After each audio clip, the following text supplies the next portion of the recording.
अल्लाह जो बाबा जो अलियो नबी के प्यार जो निकटू के प्यारे में गड़ो।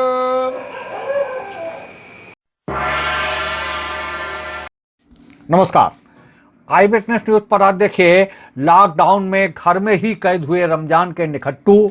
अब रात के अंधेरे में छड़ी और लालटेन लेकर नहीं निकलता निखट्टू। लॉकडाउन में गुम हो गई निखट्टू की आवाज, वही निखट्टू जो सुबह सहरी के लिए जगाने आता था। रमजान का पाक महीना चल रहा है। इस दरमियान रोजेदार एक महीने तक भूखे प्यासे रहकर अपनी इबादत से अल्लाह को खुश करने में लगे हैं। हालांकि लॉकडाउन के चलते इस बार रमजान की सारी परंपराएं भी बदली हुई हैं। सुबह के वक्त सहरी के लिए जाना और शाम को वक्त से अफ्तार करना इन दिनों रोजेदारों की दिनचर्या बनी हुई है। रोजेदार को सहरी के लिए समय से जगाना भी जरूरी है। रोजेदारों को सहरी के लिए सुबह समय से जगा देना भी सवाब का काम है। सहरी के लिए दरवाजे दरवाजे दस्तक देकर लोगों को जगाने वाले का नाम निखट्टू पड़ गया। लेकिन जब रमजान लॉकडाउन में पड़ा तो निखट्टू की भूमिका भी खत्म हो गई।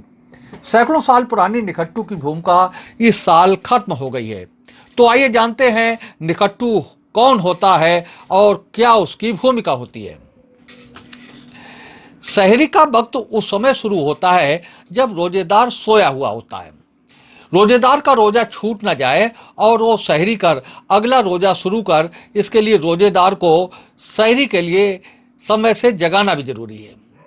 रोजेदारों को सहरी के लिए सुबह समय से जगा देना भी सवाब का काम है। इसके लिए पहले हर मोहल्ले में लोग लालटेन लेकर गली गली आवाज लगाकर लोगों को जगाते थे। सोने वालों उठो, सहरी का वक्त हो गया है। रोजेदारों को जगाने वालों का नाम निखट्टू पड़ गया। हाथ में लालटेन और छड़ी और तेज आवाज में रोजेदारों को सहरी के लिए जगाने के शब्द निखट्टू की पहचान बन गए थे। निखट्टू नात गाकर और ढोल बजाकर सहरी के लिए लोगों को जगाने का काम करता है।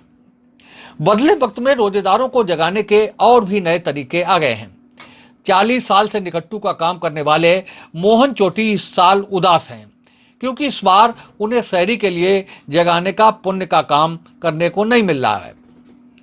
मोहन चोटी को ये काम अपने दादा और पिता से विरासत में मिला था, लेकिन इस बार निखट्टू घर में कैद है।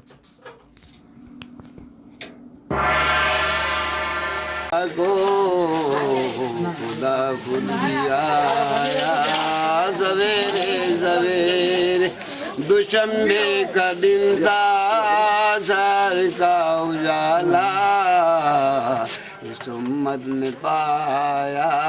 सवेरे सवेरे यही पढ़ते हुए जगाते कैसे? तो कुंडी खटखटाते तब क्या कहते थे? क्या कहते हैं कुंडी खटखट?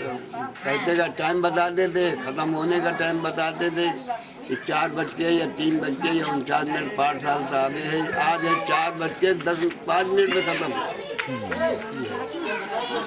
क्या मिलता था उसकी एवज में? इतना नहीं, कोई 10 दे रहा, कोई 15 दे रहा, कोई 50 दे रहा, कोई 11 दे रहा, कोई बहाई नहीं, कुछ समैया दे दी। और ईद वाले दिन क्या जो इबादत करो घर पे करो, मस्जिद में नमाज पढ़े आओ, अपने घर सीधे चले आओ, एक कदम दूर रहो। यही इस बार तुम्हारा काम नहीं चल रहा है? कुछ नहीं, बेकार है रमजान वाला। पहली बार कितनी साल से कर रहे हो? पहली बार ऐसा हुआ? 41 साल हो जाएंगे हमको। ये अगर उठाएंगे तो 41 साल हो जाएंगे। हमारे नाना को मरे हो चुका है 79 साल, 1979 में मरे थे। उन्हीं के सिजरा है हमारे पास। नाना भी करते थे? हाँ, नाना भी करते थे, हमारे दादा भी करते थे, परदादा भी करते थे। हमारे लिए सब चीज़, हमारी किश्ती भी है, डंडा भी है, सब चीज़ है हमारे पास। अल्लाह जो बाबा जो अलियो नबी के प्यार जो निकटू के प्यारे में गड़ो। रमज़ान का अजब सा दस्तूर है। रमज़ान में सुबह सहरी के लिए जगाने वाले शख्स को निखट्टू कहा जाता है। निखट्टू उसका नाम क्यों पड़ा, इसकी कोई जानकारी कहीं उपलब्ध नहीं है, लेकिन निखट्टू का काम बहुत बड़ा है। निखट्टू पूरे 1 महीने दरवाजे दरवाजे जाकर के दरवाज़ा नॉक करता है, कुंडी बजाता है और लोगों को सहरी का समय बताता है। लेकिन लॉकडाउन के चलते जब लोग घर से नहीं निकल रहे हैं, जो सैकड़ों साल पुरानी निखट्टू की परंपरा है वो भी इस बार खत्म हो रही है। निखट्टू का काम खत्म हो रहा है, लोग घर से नहीं निकल रहे हैं और सहरी के लिए समय जानने का जो दूसरे साधन हैं उनका इस्तेमाल कर रहे हैं। और दवा से निर्मला शेखर, आई विटनेस है। आपको हमारा ये वीडियो, ये खबर पसंद आई होगी। आप इसे लाइक करिए, अपने दोस्तों के साथ शेयर करिए और हमारे चैनल को सब्सक्राइब करिए। साथ ही पास में बना घंटी वाला आइकन जरूर दबा दीजिए ताकि आप हमारी नई नई खबरों से निरंतर अपडेट होते रहें। यही निवेदन आपसे है।